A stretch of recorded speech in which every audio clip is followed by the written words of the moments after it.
The cold metal floor felt like ice against Captain Lee Mina's bare feet as she stumbled out of the cryopod. Her whole body ached, and her head felt fuzzy.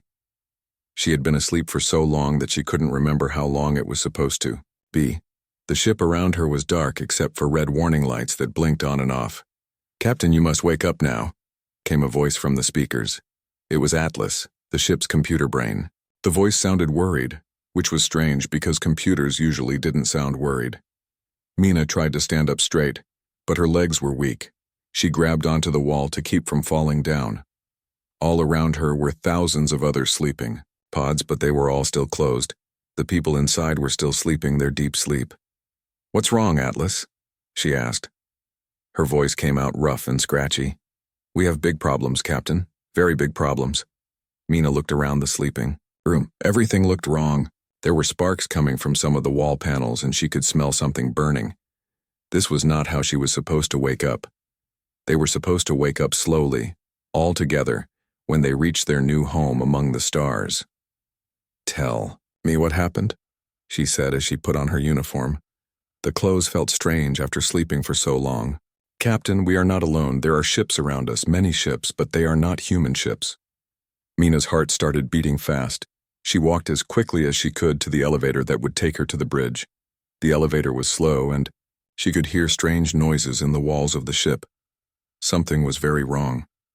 When the elevator doors opened, she saw the bridge of her ship. It was a big room with lots of screens and buttons, but half of the screens were broken and some of the buttons were sparking. She walked to the captain's chair and sat down. "Show me," she said. The big screen in front of her lit up, and Mina saw something that made her feel cold inside. Outside her ship were dozens of other ships, but these ships looked nothing like human ships. They were long and thin with sharp points. They looked like giant metal spears floating in space. "How many?" she asked. 60 ships, Captain, all pointing weapons at us." Mina stared at the alien ships. Her ship, the Indomitable, was huge. It was as big as a city. But even a ship as big as hers looked small next to 60 enemy ships. "Atlas, how long were we asleep?" 3,000 years, Captain."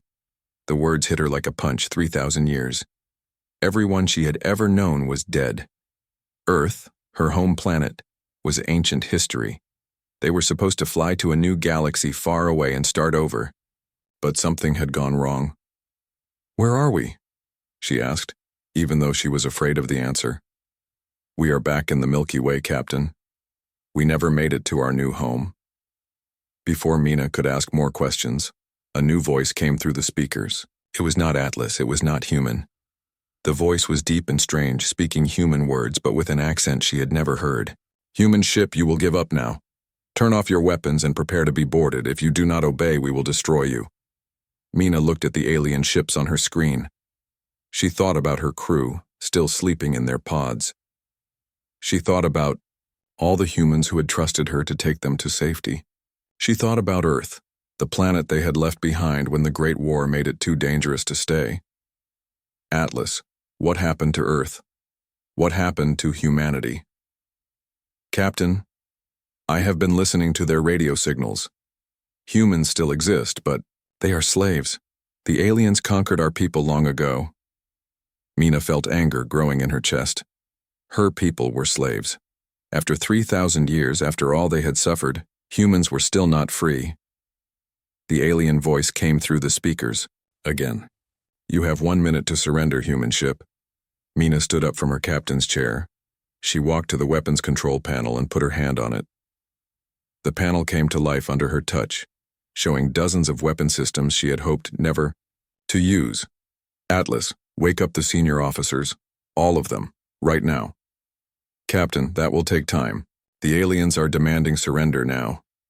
Mina smiled, but it was not a happy smile. It was the smile of someone who had been pushed too far and was done being afraid. "Let them demand. They're about to learn why humanity built the Indomitable. They're about to learn why we were called the last human warship." She pressed buttons on the weapons panel, and deep inside the huge ship, systems that had slept for 3,000 years began to wake up. The aliens had made a mistake. They thought they were threatening a helpless refugee ship. They were wrong. "Atlas, send them a message." What message, Captain? Mina looked at the alien fleet on her screen and spoke in a voice as cold as space itself. Tell them that humanity has returned, and we do not surrender. The alien ships moved closer to the Indomitable like hungry wolves surrounding a deer. Captain Mina watched them come, her hands steady on the weapons controls. She was no longer alone on the bridge.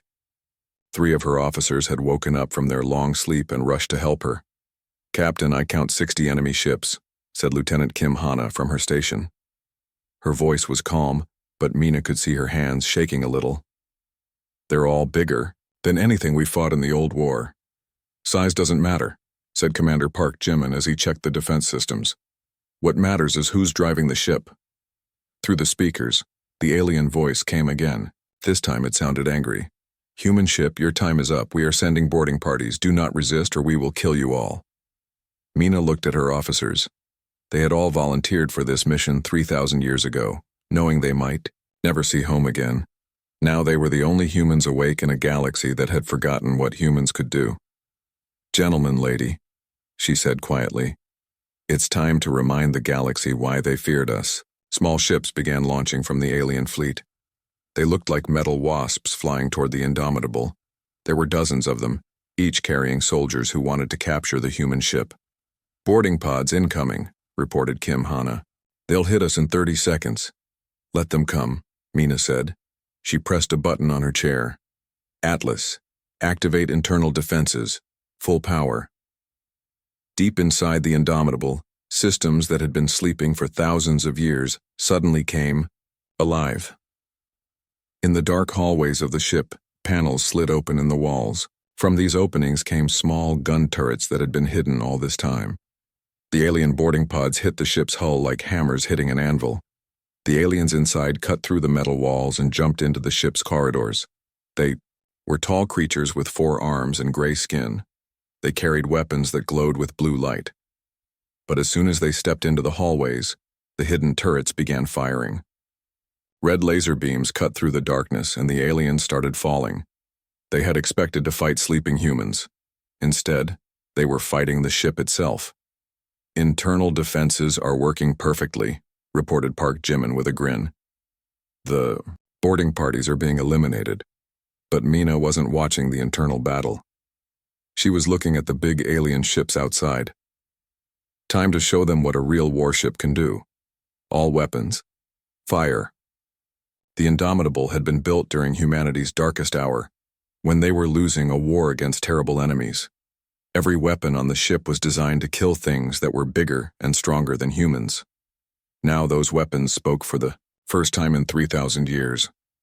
Beams of pure energy shot out from the Indomitable. They cut through the alien ships like knives cutting through paper. The aliens had shields to protect their ships, but the human weapons went right through them as if they weren't there. "Enemy ship destroyed," called out Kim Hana. "Another one down, and another." The alien fleet began to panic. They had expected to capture one old human ship easily. Instead, they were watching their friends die as the ancient warship tore them apart. Some of the alien ships tried to run away, but Mina wasn't going to let them go. "Target their engines, don't let any of them escape." More beams of light reached out from the Indomitable. Alien ships that tried to flee found their engines destroyed. They floated helplessly in space as the human warship decided their fate. In 10 minutes, the battle was over. Of the 60 alien ships that had threatened the Indomitable, only 12 were still alive. The rest were floating metal junk. "Bring one of their ships to us," Mina ordered. "I want to talk to them." A blue beam reached out from the Indomitable and grabbed the nearest alien ship. It pulled the enemy vessel close like a fisherman pulling in a fish. "Captain," said Park Jimin, "we're getting a message from them. They want to surrender." "Good. Send a boarding party over there. I want prisoners." 20 minutes later, Sergeant Odeho came back from the alien ship with 3 prisoners and important information. The aliens were called the Hegemony, and they ruled most of the galaxy. They had never seen humans before and thought they were just legends. But the most important news was about Earth and the other human worlds. "Captain," said Sergeant O, "according to these aliens, humans are still alive. But they're slaves. The hegemony conquered all our worlds hundreds of years ago. Mina felt anger burn in her chest like fire. Her people were slaves. While she and her crew had been sleeping, thinking they were safe, their brothers and sisters had been suffering under alien rule. Atlas, scan for human life signs in this area of space. Captain, I am detecting humans on 15 different worlds within 50 light years. All appear to be in work camps or slave colonies. Mina stood up from her captain's chair and looked at her officers. They all had the same look in their eyes that she felt in her heart.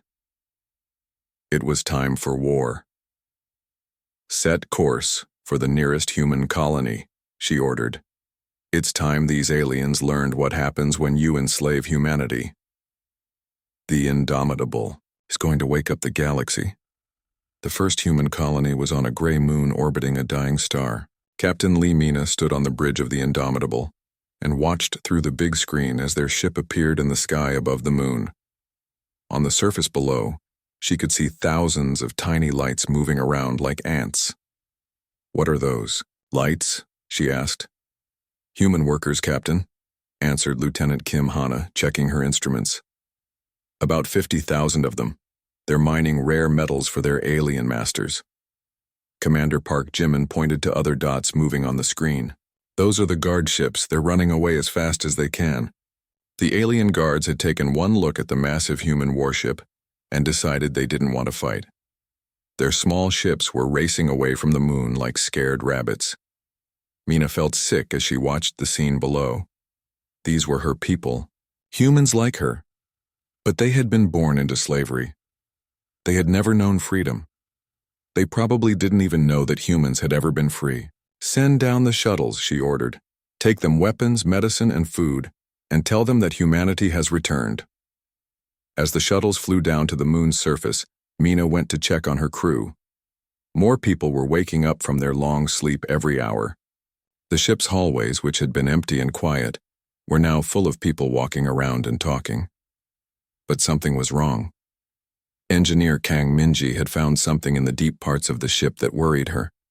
She called Mina to a restricted area that had been locked for 3,000 years. Captain, you need to see this, Minji said as they walked through corridors that few people were allowed to enter. I've been checking all the ship's systems as they come online. Some of the weapons we're carrying, they're not normal weapons. They stopped in front of a heavy metal door marked with warning signs. Minji opened it with her security code and they went inside. The room was full of strange machines that hummed with dangerous energy. What am I looking at? Mina asked. This is a reality cannon, Captain. It doesn't just destroy things, it makes them stop existing completely, like they were never there at all. Minji showed her another machine.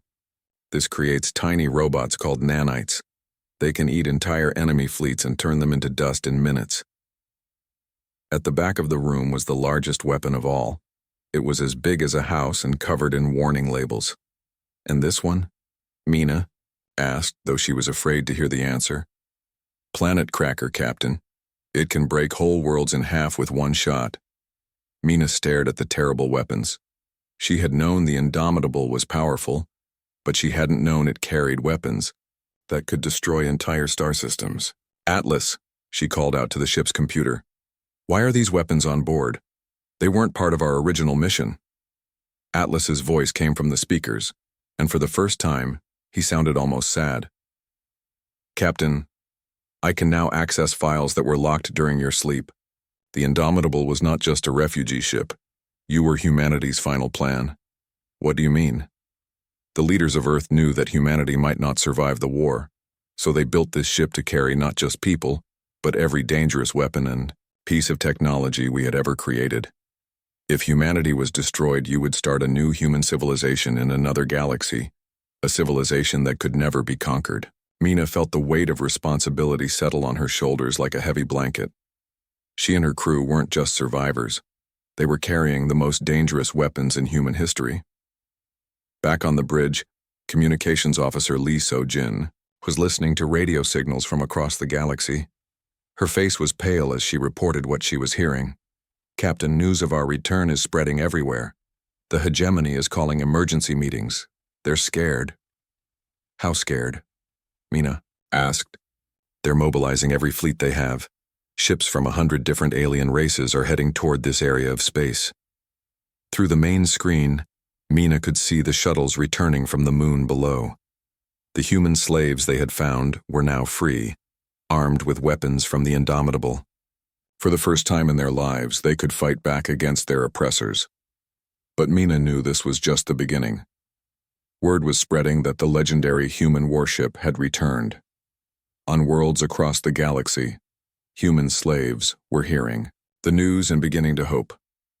Atlas, how many human colonies are there in total? Scanning long-range sensors now, Captain. I count over 3,000 worlds with human populations. Most are slave colonies, but some appear to be secret resistance groups. Tactical Officer Yoon Tae-hyung looked up from his station with worry in his eyes. Captain, I'm detecting massive fleet movements throughout the galaxy. The hegemony isn't just sending a few ships to stop us. They're preparing for war. Mina nodded.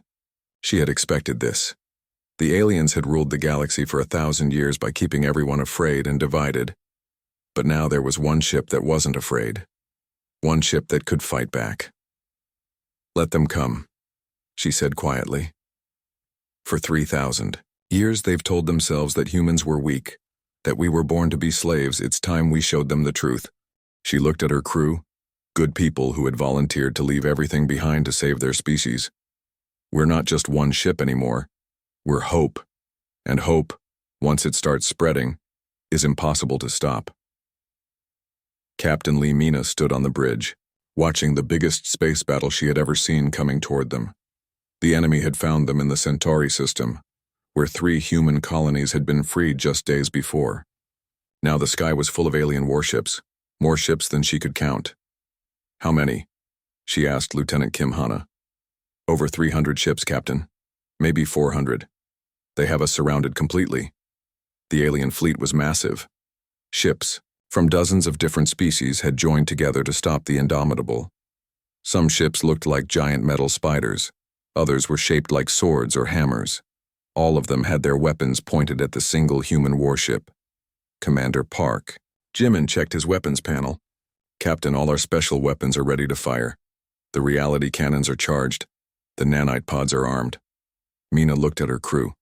They were scared. She could see it in their eyes. But they were also ready to fight. They had seen what slavery had done to their people, and they weren't going to let it continue. A voice came through the speakers from the enemy fleet. It spoke in the common galactic language that all species used for talking to each other. Human ship, you are completely surrounded. Your little rebellion ends here. Surrender now and we will kill you quickly. Mina pressed the button to reply. This is Captain Lee Mina of the human warship Indomitable. We do not surrender. We do not kneel. And we do not run. What happened next was not really a battle. It was more like watching a storm destroy everything in its path. The Indomitable fired its reality cannons first. The beams didn't just hit the alien ships. They made the ships disappear completely, as if they had never existed at all. One moment there were enemy warships in space, and the next moment there was nothing but empty darkness. The nanite swarms came next. Tiny robots smaller than dust flew out from the human ship and spread through the enemy fleet like a disease.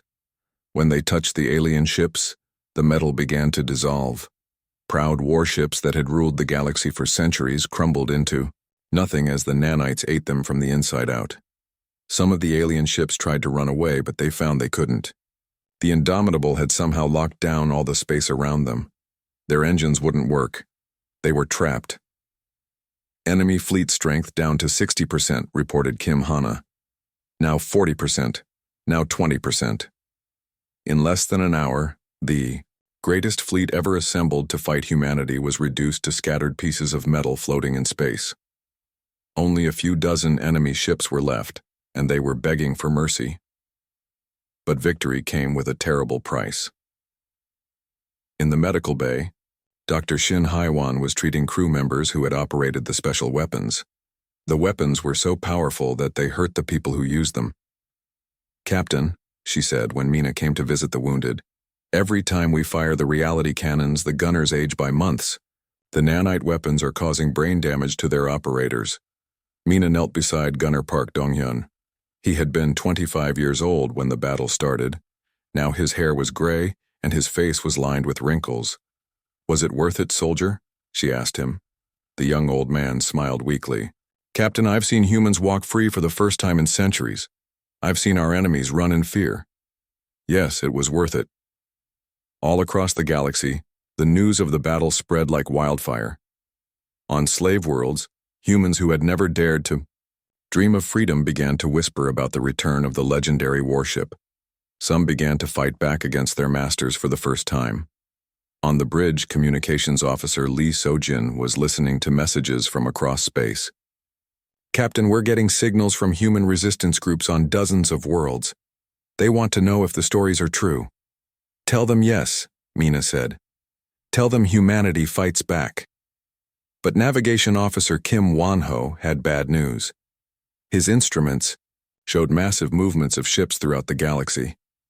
"Captain, every major alien power is moving their fleets. They're all heading to the same place." Mina looked at the star map and felt her heart grow cold. She recognized the destination immediately. "Earth," she whispered. "They're using our homeworld as bait," said Commander Park Jimin. "They know we'll have to go there." Earth, the planet where humanity had been born, was now the capital of the alien empire. Billions of aliens lived there while humans served as their slaves. The message was clear. If the Indomitable wanted to free Earth, they would have to face every enemy fleet in the galaxy. "How many ships are they gathering?" Mina asked. "Thousands, Captain. Maybe 10,000. Every species that belongs to the hegemony is sending their best warships." Mina stared at the image of Earth on the screen. It was a blue and green jewel that had once been humanity's greatest achievement. Now it was a prison for her people. "Set course for Earth," she ordered. "It's time to go home." Her crew looked at her with worry. They had just fought 300 ships and barely survived. Now they were going to face 10,000. "Captain," said Park Jimin quietly, "we might not survive this battle." Mina nodded. "I know, but our people have been slaves for too long. Even if we die, we'll show the galaxy that humans still know how to fight." Captain Lee Mina had never seen Earth before, but she knew it was her home the moment it appeared, on the screen. The blue and green planet hung in space like a beautiful jewel, but it was surrounded by something terrible. Thousands of alien warships filled the space around Earth like angry metal wasps. "Captain," whispered Lieutenant Kim Hana, "I count over 10,000 enemy ships. Every major alien race in the galaxy is here." The Indomitable dropped out of hyperspace alone. One ancient human ship facing an armada that could destroy entire star systems. On every enemy ship, alarms were screaming as the legendary human warship appeared. Communications Officer Lee Sojin's voice was shaky as she spoke. "Captain, they're demanding our surrender on all frequencies. They say if we give up now, they'll kill us quickly." Mina looked at Earth on the screen. Her planet was covered with alien cities now. Billions of creatures from across the galaxy lived there, while humans worked as slaves in the shadows. She thought about all the humans who had suffered while she slept for 3,000 years. "Atlas," she called to the ship's computer. "What's our status?" "Captain, our weapons are at 40% power. The hull is badly damaged from previous battles. We have enough energy for one final fight." Deep in the ship, Engineer Kang Minji was working on something that might save them all. She had found the ship's most secret weapon system, something so dangerous that it had been locked away since the ship was built. "Captain," her voice came through the communication system, "I've figured out what the final protocol does. It's not a weapon that destroys things. It's something much more powerful." "What does it do?" Mina asked. "It sends human memories directly into the minds of every living being within range. Every moment of human courage, every time we refuse to give up, every act of rebellion against tyranny." The enemy fleet was moving closer. Ships the size of cities prepared to fire weapons that could turn the Indomitable into dust. But Mina wasn't thinking about the enemy ships. She was thinking about her crew and all the humans who were counting on them. "All crew to battle stations," she ordered. "Prepare the final protocol." The battle began with the fury of a dying star. The Indomitable fought like a wounded lion surrounded by wolves. Its weapons carved through the enemy fleet, destroying hundreds of ships. But for every ship they destroyed, 10 more took its place. The ancient human warship was taking terrible damage. Hull breaches opened to space, systems exploded in showers of sparks. The crew fought desperately to keep their ship alive, but they were slowly losing. Tactical Officer Yoon Tae-hyung kept his finger on the final protocol trigger, even as enemy fire destroyed his control panel around him. "Captain, we're in range. All enemy ships are within the broadcast field." "Do it," Mina ordered. The final protocol activated and something incredible happened. Across 10,000 enemy ships, alien beings suddenly experienced what it meant to be human. They felt 3,000 years of human history flash through their minds. They experienced slavery and rebellion, defeat and victory, the absolute refusal to kneel to anyone. The effect was immediate. On ship after ship, crew members who had served the hegemony for generations suddenly questioned everything they had been taught. They felt the burning desire for freedom that lived in every human heart. They understood that the creatures they had been calling slaves were actually the most free beings in the galaxy. Mutinies began breaking out across the enemy fleet. Alien soldiers who had been loyal servants of the Empire suddenly turned their weapons on their officers. Ships that had come to destroy the Indomitable began fighting each other instead. From the dying bridge of her ship, Captain Mina watched as the greatest fleet ever assembled tore itself apart. The broadcast hadn't destroyed their enemies. It had awakened them. "Captain," Atlas reported, his voice growing weak as his systems failed, "I am detecting uprisings on over 3,000 worlds. The broadcast has triggered a galaxy-wide revolution. The Indomitable was breaking apart around them. Emergency systems were failing one by one. The ship that had been humanity's last hope was finally dying after giving everything it had." "All crew to escape pods," Mina ordered. "Abandon ship," but her crew refused to leave. Commander Park Jimin spoke for all of them. "We started this journey together, Captain. We'll finish it together." As the ship fell toward Earth's atmosphere, Mina looked at the chaos in space around them. Alien fleets were defecting to join the rebellion. Worlds that had been slaves for centuries were declaring their independence. The empire that had ruled the galaxy for 1,000 years was crumbling. The Indomitable broke apart in Earth's upper atmosphere, like a falling star, but its light was seen across the galaxy as a symbol of freedom. The ship that had awakened from its long sleep to find a galaxy in chains had broken those chains forever. On Earth's surface, humans looked up at the sky and saw their liberation burning bright as a star. They were no longer slaves. They were free. Across the galaxy, new ships began to be built by species working together for the first time in history. Each ship carried the same inscription that had been on humanity's final warship: "We do not kneel." The age of the hegemony was over. The age of freedom had begun, and it had started with one ship and one crew who refused to surrender, even when facing impossible odds. Captain Lee Mina and her crew had kept their promise. They had brought humanity home,